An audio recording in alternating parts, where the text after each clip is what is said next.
Lots of people are looking for a purpose. They can get very stressed out finding that perfect sentence that covers everything. The first thing that people need to know is you don't have one purpose. You have many different purposes throughout your life. Like you have a daughter who's in university. Your purpose looking after her when she was a toddler is different to your purpose right now. I see values as the ingredients to your purpose. Your purpose is basically your values in action. It's a lot easier to swap in and out values on particular situations and experiences in your life than it is to shoehorn a purpose statement into a situation. That is the engine that you feed into your beliefs, your confidence, your strengths. I like to see values as the pieces of information that lie behind your strengths. Just think of values as the root of those glaciers or tree diagrams that we see all the time. I like to see values as the roots, and everything in terms of performance, motivation, commitment, your well-being, resilience stems from that. When you're clear on your core values, it brings a lot more clarity and you're able to bring your authentic self into situations. You know why some situations don't fit, probably because they don't adhere or speak to your values. I'm a chemist by trade through my education. I would have done chemistry in Dublin City University as a degree. What was happening in Ireland at the time was there was a huge pharmaceutical industry. And when I was younger, I think about doing chemistry. People were like, oh, there's money in that, or okay, let's just stick to that. Then you find yourself 4 years into a degree and you're just like shrugging your shoulders. You're not even asking yourself what you like. I went traveling, came back, the crash happened, didn't want to find the job, was lucky enough to find myself in a PhD research placement. So I end up, never mind doing chemistry for 4 years as a degree, I end up doing a PhD in it, which by the end of it, I realized I don't want to work in a pharmaceutical industry for my own reasons. Then I was looking for a job, like coming into my late 20s, looking for my first kind of proper job. Found myself with a beverage company, which I still work. That's what kind of like my 9 to 5 these days. And through that, I found myself in an L&D role and pushed myself for the first time towards a coaching certificate, because all my qualifications up until then would have been technical, every single one of them. And did I want to do them? Probably not. It was more of a case of what's the next piece of paper that can make everything make sense. One thing that I found from the coaching qualification was asking myself those questions of what's important to me. And it was unbelievable how much of a light bulb switch it was when I found out learning was one of my values. Because I would go to people and say, oh, I'm going to do this course and this course. And I'm like, are you not finished yet? And the coaching question made me say, this is absolutely who I am.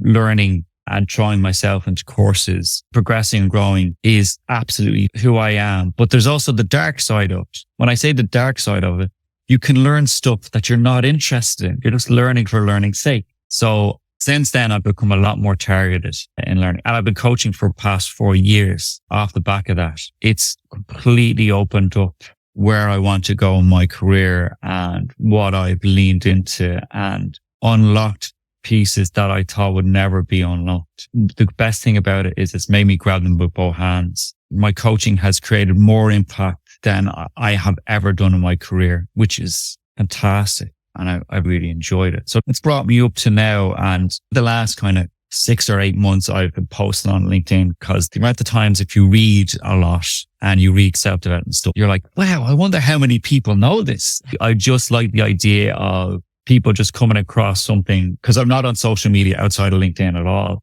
but people coming across something, oh, wow, I like that. And it's presented in a nice, clear way. And I don't have to decipher it. It's just, oh, okay, that's nice. And it just makes them change their thinking. So I like that. I like the aspect of the creativity and writing a little bit for what it is. And being able to coach, my coaching is 10 times strong, because in terms of what I can give people and finding kind of that niche of who you want to coach and how you can help them really. So that's brought me up to where we are now. Did you complete your PhD? I did. Yeah. Rob, I complete everything I start. Regardless, it was an opportunity that I was given. I did brewing exams, which were arguably harder than my PhD in terms of heat transfers, fluid dynamics. I finished that and realized I didn't want to do brewing. It's just, but yeah, I did finish it. Yeah. Which company did you start working with? So I started working with and still work with to this day, Diageo. So the company, they make Guinness, Smirnoff. That's what I was wondering. My parents are Irish. Oh, very good. Where are you from? My mum was from Tralee, Kerry, and my dad was right on the other end, a tiny village in Monaghan. I've only been to Ireland once. We went when I was 14, but all my mum's cousins pretty much seem to work for Guinness. It's a massive employer, isn't it? It used to be, before Ireland became Ireland that it is today, we used to be just known as a biscuits and beer economy. We never imported anything. It was like a economic embargo that our previous leaders did. All we had was Jacob's factory and Guinness factory. And now it's completely changed. Guinness was bought by what became Diageo in 95 or 96. And it's still incredibly culturally important to Dublin and to Ireland. It's more popular than ever as a great company to work for. But in terms of mass employers, that has definitely changed in Dublin and in Ireland. Dublin was, for a time, being really trendy place to go. Not anymore. No, I think a lot of people, a lot of Dubliners are screaming out for some sort of cultural protection to when it comes to Dublin. There's a danger of Dublin becoming London prices without being London. A lot of places, gigs, venues being closed down, hotels being built. And people would argue that Dublin's now being catered towards more foreign students because they pay an awful lot of money, and tourists.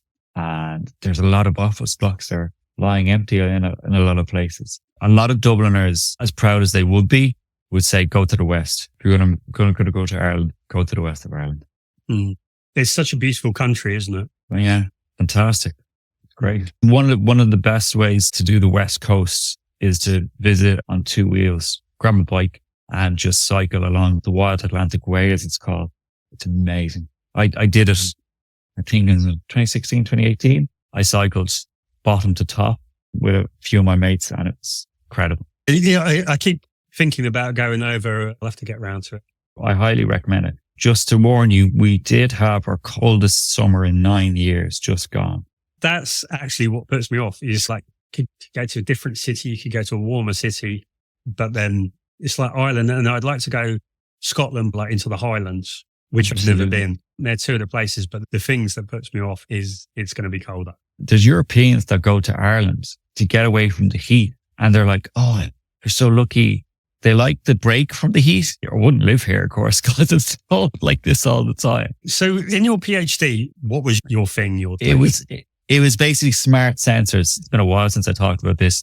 So it's basically polymer science and solvent, working with smart polymers that react to external stimuli and are used for kind of microfluidics and smart sensors. Was I a natural chemist? Absolutely no. What it did show me, and it instills in me to this day, is that if I see that something's hard or difficult, look, if I can do a PhD in chemistry, I can work this out. Surely there's something around this I can work my head around. Because you know how a lot of people think of like sunk cost bias. They put so much into something and they're terrified to make a deviation or career change from that because they think that would make everything previous absolutely redundant. I look at it as, if I can do that, well, what if I put my energy and effort into something that I truly find interesting and really want to learn more about and grab it with both hands? It's all about energy. What we ideally want to do is work on things that, I could do that all day. But finding that 100% of the way is tricky. But you can definitely work on increasing those percentages. You just have to get to a point where you get good at that energy giving task so much so that people exchange monetary value for it. You know? I love learning. I wouldn't work at school because I was rebelling. I just didn't agree with the premise of me being there and being forced to learn what they wanted me to learn. But even now, I struggle with having the energy to pay attention to science. So for me, if it's not learning about people, it just has no interest for me. The thing that kind of pulled me towards it was I was seduced by the intelligence of it, and the intelligence of it, quotes, but the kind of pedestal we put really smart people up on when we're younger, as in, oh, they're able to figure this out now. I was drawn into it by that, not knowing that it's not my natural space at all. I really do think that I got myself through my degree and my doctorate through my relationships with people. I got on with people, so could ask them for help at certain points, and was able to collaborate and be dragged through it on that aspect. One thing that I'd always just gotten from is that I'm very sociable, and I could talk to people. I'm Irish, so I could talk to people all day. It really took me a long time to see that I could maybe divert that into doing something that I would enjoy, but that would ultimately add value for people, which was mind blowing. And I'm still trying to carve that out for myself. But yeah, it's that school aspect of the structures and systems in place, as you would know yourself, do not cater to our strengths whatsoever. It can plant a seed that is actually the wrong seed that needs to be planted.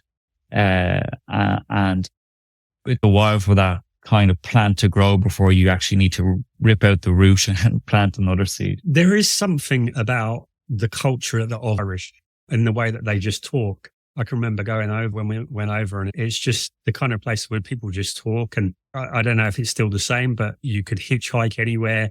People would pick you up. You could go in any pub and you'd feel at home. As I said, there was a strong Irish community growing up here in England. And there's just a different nature, a level of hospitality and friendliness that comes with the Irish. And I've seen in public speaking, the Irish they're great talkers. I'm wondering something I've often considered culturally, what makes the Irish better speakers and so natural at communicating? One thing that does come to mind definitely is our tradition of storytelling. And there's a kind of century-old tradition of storytellers within Ireland and Irish culture being lauded over the years. That's evolved into what we see today. What would be the most famous platform for that is the Irish pub. And nobody likes a quiet pub. Everybody loves chat. And people that are seen as great storytellers, they are lauded and put on a platform or pedestal. And that's centuries old. In terms of our cultural footprint for the size of Ireland is phenomenal in terms of our writers and our filmmakers and our music. There's definitely something that comes from that making noise, which we embrace. There's kind of elements that you see in British cultures as well, not taking yourself seriously and putting a smile on people's faces. You get that from storytelling, and you get that from engaging, talking with the person either side of you.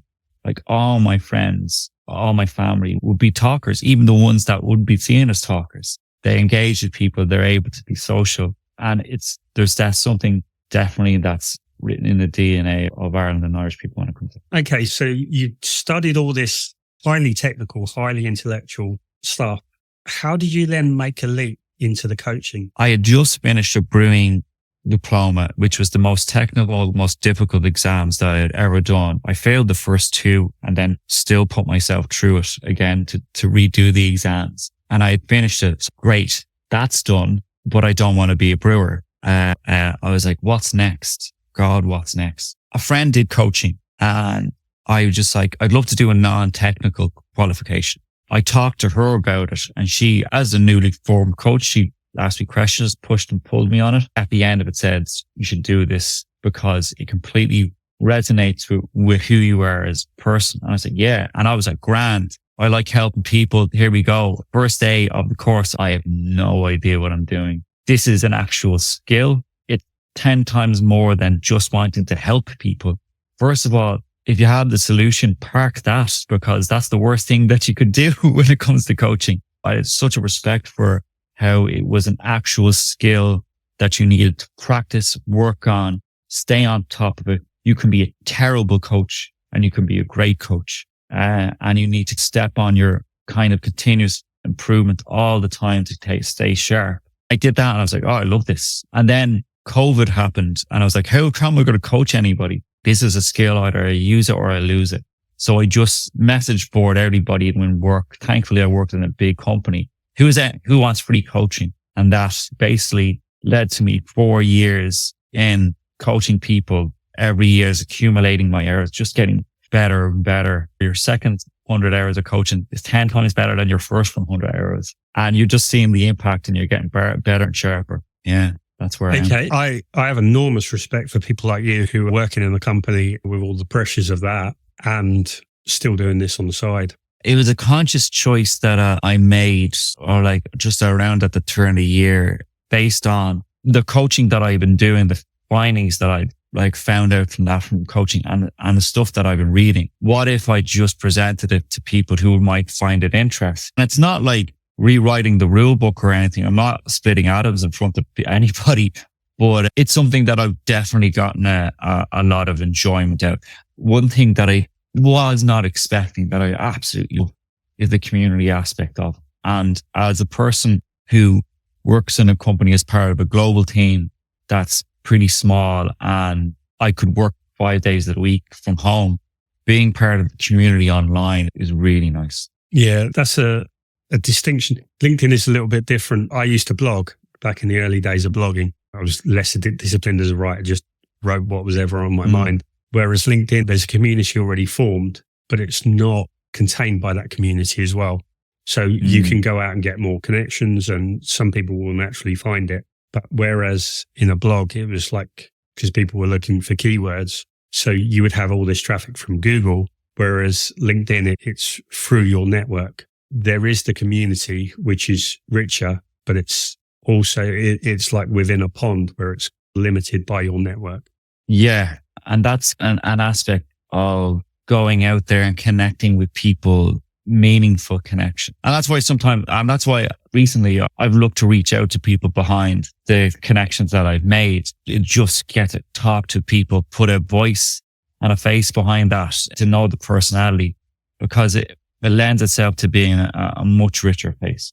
And it just shows you the evolving, especially post-pandemic, of communities and how you can really lean into that for your benefit and everybody else's. One thing that I'm very much finding, because I'm looking to coach externally for compensation in the future, I'd love to do that because all my coaching's internal. So it's paid coaching, but it's within the company. To not be seduced by a shed load of likes or comments. What you want is comments and likes that are interested in your product. It's just who do you cater to? You can definitely, based on what we see on LinkedIn, you can come up with a post that is guaranteed to get a good amount of engagement. If you specialize, you're going to get less engagement, but those are more likable or genuine leads, you could say. What would you rather have, 1,000 likes or 20 likes, and 3 of those 20 are going to actually make you business? I think often the likes become the product in themselves. The thing about LinkedIn, which took me a little while to learn, is there's always a game into something. And the game of LinkedIn is you need likes and engagement to get the views, because that gets more reach and impressions.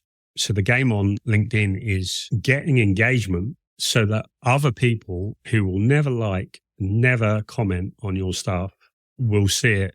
And it's those people that are the buyers. The people who buy almost always have never commented, never liked. They just learn. So the game is you have two audiences. You have people that you engage with. And I suppose that was the strategy behind this. I came from individual relationship coaching. It was more Facebook, Instagram type thing. And I didn't know anyone and didn't really know how organizations in the corporate world worked.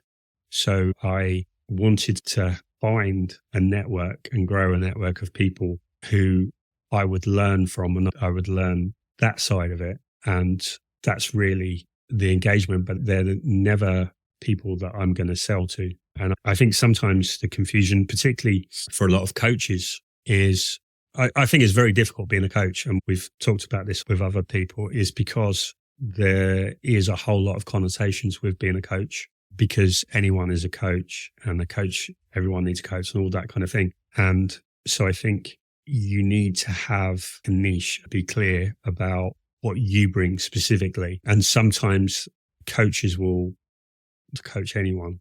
So I know when I'm engaging with people that they're not my market, but I'm engaging for the ideas. Like these are people, Of course. peers who I will learn from, and maybe I might have something to share with them, but I'm not trying to sell to them. Whereas sometimes new coaches, I think, sometimes struggle with that, and they think the engagement is where they're going to sell. There's definitely a part that I have learned is finding your niche, and a lot of coaches fall down because initially when you're learning to be a coach, you are taught you can coach people on anything as long as they're coachable, as long as you're sticking to the fundamentals of coaching. And then you come out of your course and you're like, okay, I can coach anybody on within ethical boundaries. And if they're coachable, but on anything. And then they're, okay, I'm a coach. And then just that, I'll just coach anybody. And so you're not speaking to anybody. And that's where finding your niche is really important. And it's so funny when you see people coming up with niches, and you can totally see where they're coming from. But it's like I do this for leaders, and it's always leaders. Why? Because leaders make money. Come on. Let's call a spade a spade. You're not going to say, I work out careers for people, insert like low paying job. That's not going to happen. And when I see the leaders thing, and I completely see why people want to coach leaders, because leaders' problems can be very interesting and they have a bias to action as well. And if they're in a leadership position, they very much have a growth mindset. Great people to coach. But there's also the monetary aspect of it, where it's just, oh, they're going to pay more. Definitely. At my core, really, my whole basis was coaching. I was in the early days of coaching. So I was a happiness coach and that. And I realized what I didn't like about coaching, what I don't like about coaching is the sales model, which they tell everyone is different from coaching to therapy. Everybody needs a coach and you need to be coaching. And I think they give you a great set of skills. Thomas Leonard, who's the father of coaching, they call him, he's the one who set up the IFC. And I learned from him when he'd left there because he didn't like what it became. He was doing his new thing. And I watched him and I go, oh yeah, I get it. You're a genius, but it's not what I do. I think you can coach, you can be a mentor, you can speak, you can train, you can facilitate, all of these modes. But at the core of it is you have to take who you are. And I think too many people call themselves a coach, and a coach is selling coaching. So it works for the IFC to sell coaching because it makes coaching into a profession, and that's what's led to their growth. I think that you take the skills of what coaching is, you marry it with your experience of what you have, your personality and your style, and your work is to make that into what it is. So at my core, I'm a coach. I've also with mediation and facilitator, and I've done training. I have my own kind of style in that I've niched into relationships. I went from personal relationships to basically helping new leaders. I think if you sell coaching, all you're doing is you're growing the ICF. I completely agree with you. I remember I came across the phrase, it's just like everybody's selling the same thing. The only difference is you. And you really have to lean into that you and really find your authentic self. People are terrified of presenting their authentic selves. It's a very vulnerable thing to do. It's like where people hate interviews. One thing that I coach people on is they try and tiptoe and sidestep around the gaps that are in the interview, and they find themselves stretching and worrying about the things that are required in a job that they don't have. If you front up, present your authentic self and say, this is actually a gap in me, but learning is part of my values. I've never been 100% for a job in terms of description or anything like that. But if you present your authentic self and say, I'm ready to learn, I'd love to do this job, you find yourself a lot less stressed and a lot more keen and energized for the role. It's the same with coaching. If you find yourself selling coaching and just being broad and not leaning to a niche that actually speaks to you, you'll see the market need and that they leave it at that. But that's where you're going to get your energy for. If you're coaching on a niche that isn't aligned with who you are, that's burnout, like absolute road to burnout. So it's very important. I think Marcus Buckingham said, lean into your weird. And it's a nice saying. Yeah, everybody's selling the same thing. The only difference is you. What I would love to know is what's your weird? What's the flavor of that you bring to coaching? The flavor that I bring to coaching, I base it around values and how values can feed into purpose. Lots of people are looking for a purpose. They can get very stressed out finding that perfect sentence that covers everything. The first thing that people need to know is you don't have one purpose. You have many different purposes throughout your life. Like you have a daughter who's in university. Your purpose looking after her when she was a toddler is different to your purpose right now. I see values as the ingredients to your purpose. Your purpose is basically your values in action. It's a lot easier to swap in and out values on particular situations and experiences in your life than it is to shoehorn a purpose statement into a situation. That is the engine that you feed into your beliefs, your confidence, your strengths. I like to see values as the pieces of information that lie behind your strengths. Just think of values as the root of those glaciers or tree diagrams that we see all the time. I like to see values as the roots, and everything in terms of performance, motivation, commitment, your well-being, resilience stems from that. When you're clear on your core values, it brings a lot more clarity and you're able to bring your authentic self into situations. You know why some situations don't fit, probably because they don't adhere or speak to your values. There's that piece in terms of the values when it comes to my weird or my approach, you would say. But one of my values, and it was an absolute, I wouldn't say game changer for me, but it was so nice to come across it and find it. The value, when I first did values exercise of trying to find what they were, I just wrote down what sounded good. I think I wrote down empathy or something like that because people were looking for empathy leaders, which look is important to me. Don't get me wrong. It's not number one. And I just wrote down what looked good. And then I found myself more revisiting, answering the questions a lot more. And one value that I found that actually is number one is humor. It's ever present in everything in my life. It is there throughout all the joy in my life, the tragic parts of my life. It's just always there. If there's not a joke being made at some point, something's wrong. It's not about disrespecting the situation. It's about owning it. And of course, there's a time and place for certain jokes, for having a laugh.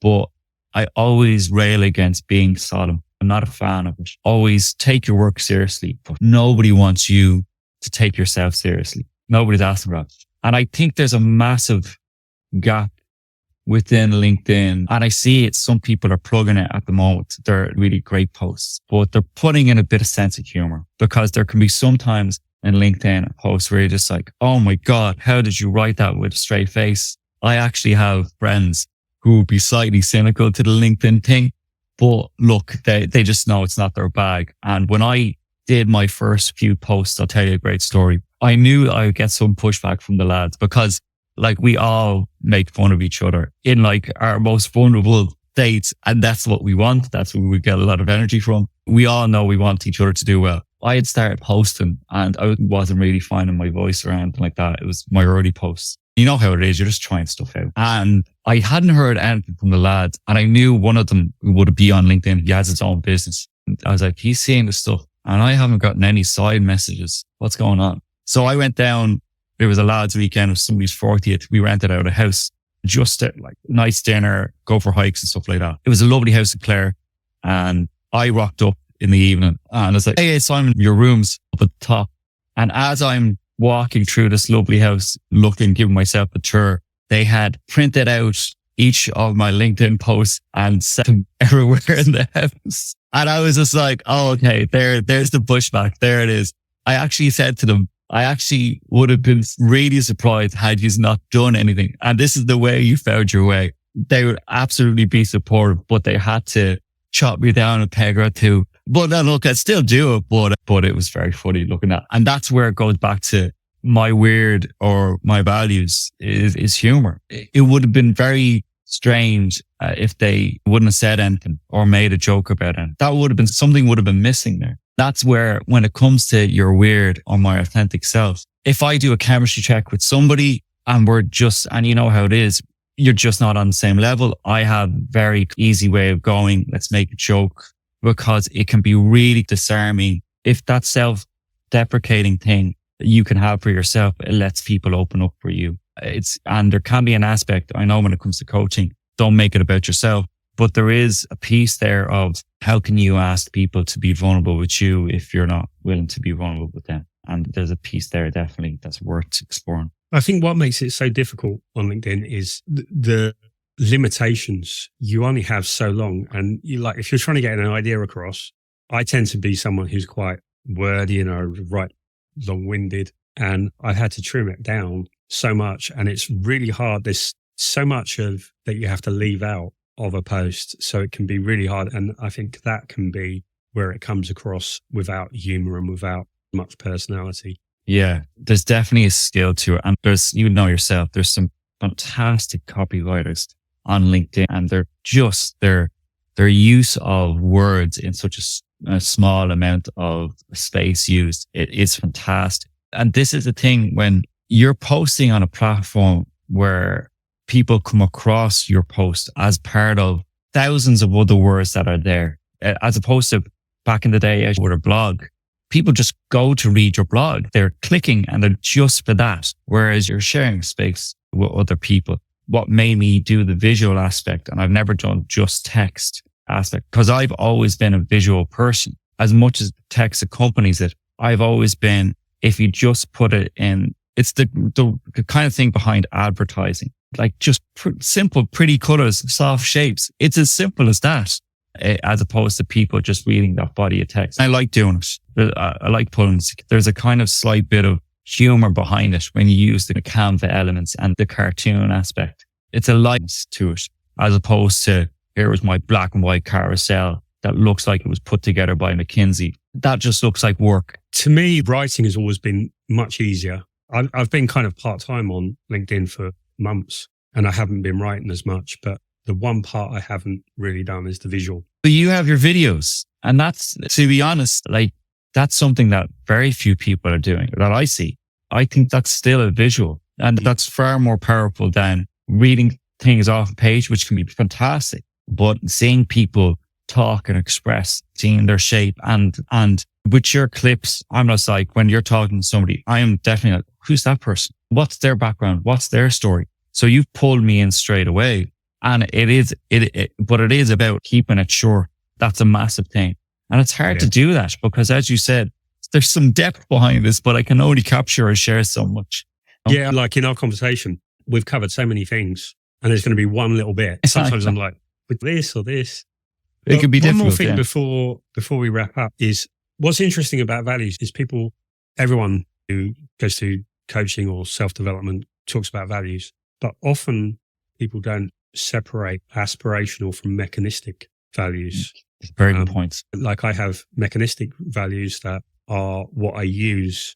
So for me, it's about getting to the truth. It's about acceptance and it's about evolving from that. My mechanistic, but my aspirational are not relationships or anything. It's freedom. The reason I do relationships is nothing about relationships is just because that's where people didn't feel free because they were trapped by their model of relationships by not being able to have the relationship that they wanted and so being stuck in one. The way that I judge life, I think everyone has to have a measure of how you're doing, it's about honor. Can I look in the mirror and feel good about myself? Doesn't matter what other people think. You can get away with things by lying, by cheating. People make money from that. But every day, I think they have to look at themselves and that's going to create anxiety and lose that peace of mind. What about from your values? It's very interesting that you say that the mechanistic part, and also about if we don't have values, it's like a vacuum. It's filled by other stuff, and they tend to be external things like pay grades, company car, corporate ladder. What social media thinks is success, and that's why you always hear, oh, they had strong values because nothing was able to seep in or dictate them, and that leads to burnout if you're motivated by external things. My values would be, first off, is humor. I've explained that to you. It's just always there. The second will be learning. I'm one of those people that always was looking for that next piece of paper. I'm a voracious learner, but there can be a dark side to values as well. That's one thing that's noted that should be worth noting is because they can show up when they shouldn't, but you can't get away from them because they're yours. So example, humor. Fantastic for situations and for putting people at ease. But there's a time and place for it. You need to dial it down in some instances. Learning, you can be an absolute voracious learner, but you can have an absolute fire hose into your mouth and nothing sticks. You need to be targeted and learning what aligns with what you, as opposed to what other people is necessary for learning.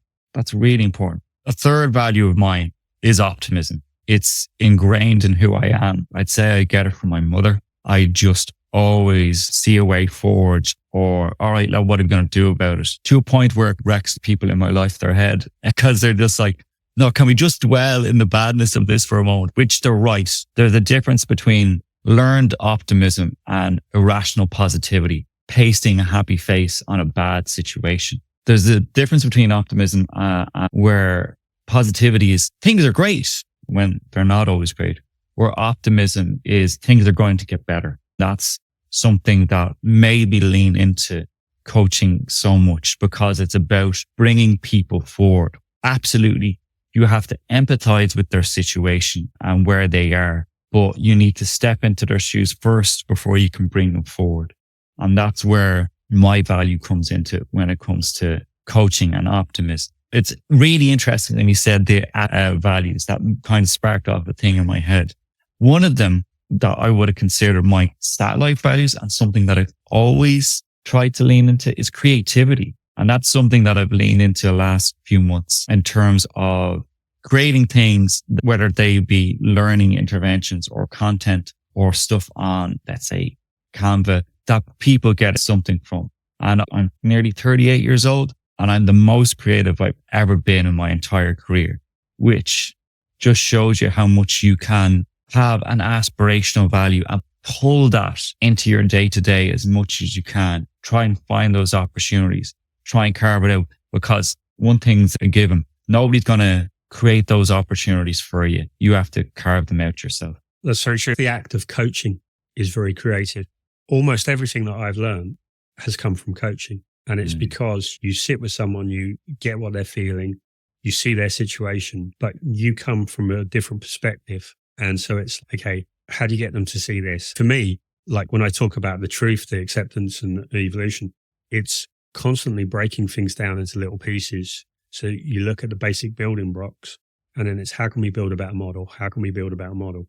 I have that optimism that we can always build a better model. And that's what powers that, is that I always think that, okay, let's break this down. Let's take all the bits and then let's build something better. So I can definitely see where that creativity is coming out. Yeah. When you find that outlet, it's fantastic, and you want to hold on to it and keep feeding it, because you're afraid it's going to go away. Yeah. It's like a muscle, and the more that you use it, the stronger it grows. Yeah. So typically, if someone was looking for coaching, what problems might they be having at the moment? What kind of situation, the kind of people that you ideally work with, what would they be like? What would the problems they're facing be like? And what would the process and the outcome likely be of working with you?